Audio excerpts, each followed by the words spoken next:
अगर हम किसी ज़मीन पर काटे जाते हैं, मारे जाते हैं, तो एक बात याद रखो, हमारे मर जाने से इस्लाम खत्म नहीं होता।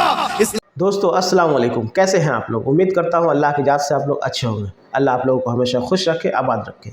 दोस्तों इस वीडियो में आप लोगों ने मुफ्ती सलमान अजहरी साहब का बयान सुना कि किसी सरजमीन पे अगर आप काटे मारे जाते हैं तो इससे इस्लाम ख़तरे पे नहीं होता। लेकिन यही हरकतें आज हमारे देश के अंदर हो रही है। जगह जगह पे मस्जिदों के अंदर इमाम साहब को मारा जाता। आज से 1-1.5 साल पहले हरियाणा के अंदर ये हरकत हुई थी। अभी रिसेंट में राजस्थान के अंदर एक मस्जिद के अंदर 2 अज्ञात लोग घुस जाते हैं और इमाम साहब, वहाँ जो इमाम साहब होते हैं, उनको लाठी डंडे से मार के हलाक कर दिया जाता है, मार दिया जाता है। ये वीडियो BBC से ली गई है। इस वीडियो में देखिएगा कि वो कहाँ के इमाम साहब थे और किस तरह उनके साथ ये बदसलूकी की गई, किस तरह उनको मारा गया है। तो देरी ना करते हुए वीडियो को स्टार्ट करते हैं। इस्लाम को खत्म होना था तो करबला में खत्म हो जाता, लेकिन इस्लाम की ये सच्चाई है, इस्लाम जिंदा होता है हर करबला के बाद। लब्बैक या रसूल अल्लाह, न घबराओ मुसलमानों, अभी खुदा की शान बाकी है, अभी इस्लाम जिंदा है, अभी कुरान बाकी है। ये जालिम काफिर क्या समझते हैं जो रोज हमसे उलझते हैं। अभी तो करबला का आखिरी मैदान बाकी है, कुछ देर की खामोशी है, फिर शोर आएगा। आज कुत्तों का वक्त है, कल हमारा दौर आएगा। लब्बैक या रसूल अल्लाह। ये राजस्थान में अजमेर जिले की मोहम्मदी मस्जिद है, जहां बीते हफ्ते मस्जिद के भीतर एक मौलवी की हत्या कर दी गई थी। चश्मदीद के मुताबिक 27 अप्रैल की देर रात 3 नकाबपोश लोगों ने मौलाना मोहम्मद माहिर की लाठी डंडों से पिटाई की थी और फिर उनकी मौत हो गई। तो आप कहाँ थे? हम पास में ही सो रहे थे उनके। अब अचानक से वो आए और 2-3 डंडे मारे। जैसे हमें सुनाई आई तो एकदम हम उठे, हमें धमकी देके हमें बाहर निकाल दिया, एक को हमारे साथ भेज दिया। फिर एक जना गैलरी में गया, फिर वापस आके एकदम भाग गए। तीनों कपड़े पहने थे काले और मुंह पे वो लगा हुए थे मास्क, मतलब कपड़ा लगा हुए थे और ग्लव्स पहने थे। एक को कहाँ जा रहे? 30 साल के मोहम्मद माहिर मूल रूप से उत्तर प्रदेश के रामपुर के रहने वाले थे। मस्जिद परिसर में यूपी के 6 नाबालिग बच्चे भी साथ रहते थे, जिन्हें मौलाना पढ़ाते थे। घटना के वक्त मौलाना माहिर और सभी बच्चे मस्जिद के कमरे में सो रहे थे। अब घटना के बाद मस्जिद और आसपास के इलाके में सन्नाटा पसरा है। घटना के अगले दिन ही स्थानीय लोगों ने कलेक्टर और SP कार्यालय के ऑफिस के बाहर प्रदर्शन किया और अभियुक्तों की गिरफ्तारी की मांग की। लेकिन लगभग 1 सप्ताह बीतने के बाद भी पुलिस अभियुक्तों का पता नहीं लगा पाई है। 3 अज्ञात व्यक्ति आए थे जिन्होंने मुंह पे कपड़ा बांध रखा था और उन्होंने मौलवी साहब की लकड़ियों से पीट कर हत्या कर दी है, जिस पर अनुसंधान किया जा रहा है।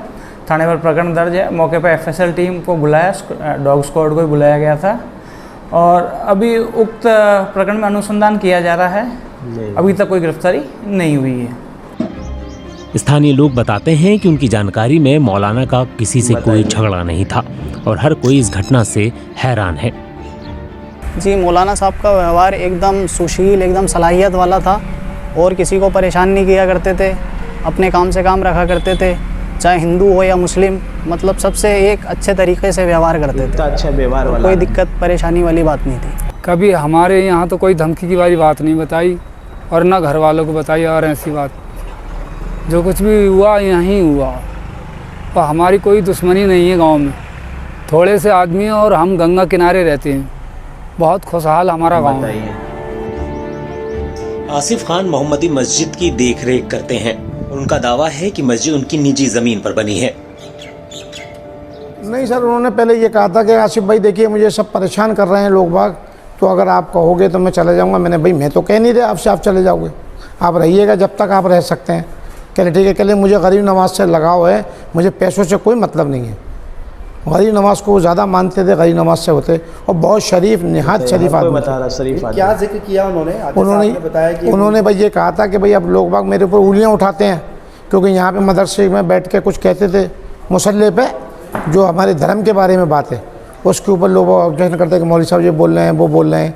तो इस पर वो कहते थे भाई अब मैं नहीं रह सकता, मैं चला जाऊँगा। तो मैंने कहा नहीं आप रहिए अभी जब तक कम से कम महीने 2 महीने। मोहम्मदी मस्जिद के पास ही रहने वाले शोएब मौलाना मोहम्मद माहिर के परिचित हैं और उनकी हत्या से पहले शोएब के पिता मस्जिद के मौलाना थे। शोएब का कहना है कि कई बार ऐसी बातें होती थीं कि मस्जिद की ज़मीन को लेकर विवाद हो रहा है। इस मस्जिद में ये विवाद रहता था कि ऐसे खबर आती रहती थी कि कोई ना कोई मस्जिद की ज़मीन बेचने का प्रयास कर रहा है। मौलाना के शव का पोस्टमार्टम कर शव परिजन को सौंप दिया गया था। दोस्तों इस वीडियो में जैसा कि हम लोगों ने देखा कि यूपी के जो मौलाना साहब थे राजस्थान के मस्जिद में इमामती करते थे और उन्हें किस तरह से हफ्ता 1.5 हफ्ता पहले रात के अंधेरे में 2 नकाबपोश इंसान आते हैं और उन्हें लाठी डंडे से मारा जाता है और उनकी मौत हो जाती है उसी वक्त। उसके बाद वहाँ के लोग थाना और एसडीओ ऑफिस को घेराव करते हैं। घेराव करने के बाद आज 1 हफ्ता 1.5 हफ्ता का वक्त हो गया है, अभी तक किसी को पकड़ा नहीं गया है। एक मौत का संगीन इंसान, एक मौत करके जो निकल जाता है हत्यारा, उसको पकड़ा नहीं जाता है। लेकिन एक शेर कहने वाले मुफ्ती सलमान अजहरी जो किसी का शेर होता है, किसी मजमे में पढ़ते हैं और उनको जेल के सलाखों के पीछे डाल दिया जाता है और कई महीने गुजर गए हैं, उनकी आज तक ज़मानत नहीं होती है। अगर ज़मानत होती भी है तो फिर से उसके ऊपर एक और केस करके फिर से उन्हें जेल में डाल दिया जाता है। तो क्या हालात बन गए हैं? क्या इस तरीके से मुसलमानों को डराया जा रहा है? क्या इस तरीके से मुसलमान के जो बड़े बड़े मुफ्ती उलमा इकराम हैं उनको डराया जा रहा है? तो मुफ्ती मौलाना साहब ने जो बयान आप लोगों ने देखा कि इस तरह डरने से मुसलमान डरने वाला नहीं है, क्योंकि इस्लाम अभी बाकी है, इस्लाम ता क़यामत तक बाकी रहेगा, ये हक है। और जैसा कि राजस्थान का घटना है, वहाँ क्या पेचीदा मामला है, जिस तरह से वहाँ के लोग बताए जा रहे हैं कि मौलाना साहब थे बहुत ही निहायत शरीफ थे और वो चाहे हिंदू हो चाहे मुस्लिम हो सबों के साथ अच्छे व्यवहार करते थे, अच्छे बर्ताव करते थे। और वहाँ की जो मस्जिद है जिसके ऊपर कुछ लोगों ने विवाद का बात कही है, लेकिन वहाँ के जो मतवली है वो कहते हैं कि ये हमारी ज़मीन है और हमारी ज़मीन के ऊपर मस्जिद बनी हुई है। फिर इस तरह की क्यों विवाद उठ रही है? अगर उठ रही है तो इसके बारे में उन लोगों को ये चीज़ सोचनी चाहिए। आज इस चीज़ के ऊपर अगर आप ध्यान नहीं दें, कल ये बहुत बड़ा रूप ले सकता है। जिस तरह से आज एक बेगुनाह इंसान की जान चली गई है, शायद उसके वजह से गई या उसके उनके अंदरूनी कोई मसाइल थे उसके वजह से गए। लेकिन तहकीकात चल रही है, पुलिस को जितना जल्द से जल्द होना चाहिए, जो भी दोषी हो चाहे वो किसी भी धर्म जाति पंथ का हो उसको सज़ा मिलनी चाहिए। दोस्तों ये वीडियो से मुतालिक आपकी क्या राय है कमेंट बॉक्स में ज़रूर बताइएगा और अगर हमारे चैनल पे आप नए हैं तो चैनल को सब्सक्राइब करिएगा और बेल आइकन जरूर दबाइएगा ताकि वीडियो अपलोड होते ही आप तक नोटिफिकेशन पहुंचे। तो तब तक ले दीजिए इजाज़त, मिलते हैं नेक्स्ट वीडियो में। अल्लाह हाफ़िज़।